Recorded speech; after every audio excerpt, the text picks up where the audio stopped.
Hey, welcome back, YouTubers, to the Evil Bad Book Club. Today, we're breaking down Chapter 20 of the Turner Diaries. So, Chapter 20, shit's going off, man. You got all kinds of stuff going on. The revolution has really kicked off, at least on the West Coast. In California, you've got all kinds of different activities going on. So Turner's organization has they've been shooting everything up. The cities are just total chaos. What's really what really stands out is that the military has gotten involved. There's all kinds of military installations out in California. And so you've got all these different military installations are divided, and you've got the whites against the blacks, and then you've got the organization or the guerrilla forces have taken over the radio stations, and they're pumping out propaganda over the radio waves, and they're basically playing both sides against each other. So the guys that are the white people that are in the military think that the blacks are against them, and the blacks think that the whites are against them. So they're dividing, and they're fighting each other. And then you've got certain military installations and commanders think that other ones have joined the organization, and so you've got the system or the government using the military, their air force, their air control. They're doing strafing runs and bombing, other military posts that they believe have went over to the organization. So, and they really hadn't, but because of all the propaganda and the few units that did convert over, they're causing people to choose sides. So that's the kind of framework that's going on. And I think that was the organization's original plan. I don't know if they expected it to work this well, but the military is quite divided in this book. Keep in mind we're talking about the book. So in the book, you've got the blacks, don't trust the whites now, and then the whites don't trust the blacks in the military, as far as the military is going, and so they're just going off on each other.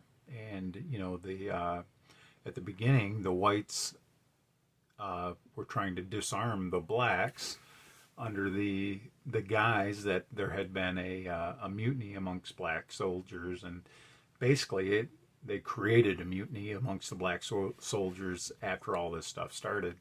And the organization, with their propaganda over the radio, is basically telling the blacks that the whites are out to get them, which the whites are out to get them in the book, but not the whites that were in the military, because they were part of the system. But now, because of that, they're all fighting, and now the whites are having to choose a side, and so are the blacks. So it's kind of interesting how Turner, or William Pierce, the guy that wrote the book, emphasizes how you have a divide there. And I could see it when I was in the military. You could see, you had, for the most part, everybody got along, but you still had like cliques, and I think that's natural. I think it's natural for blacks to want to hang out together, and whites to want to hang out together, and Latinos want to hang out together. And then of course you get some mixing, but for the most part, you're drawn to people that have the same culture as you, and I think that's natural. But in this dystopian book, you've got a race war kicking off, and then reading this, it makes you think about what's going on here, how it seems like the media is pushing a race war now to try to divide the different races. And now that, you know, the races nowadays are like, you know, we don't want that. We all understand that we're getting screwed by the elite, so to speak.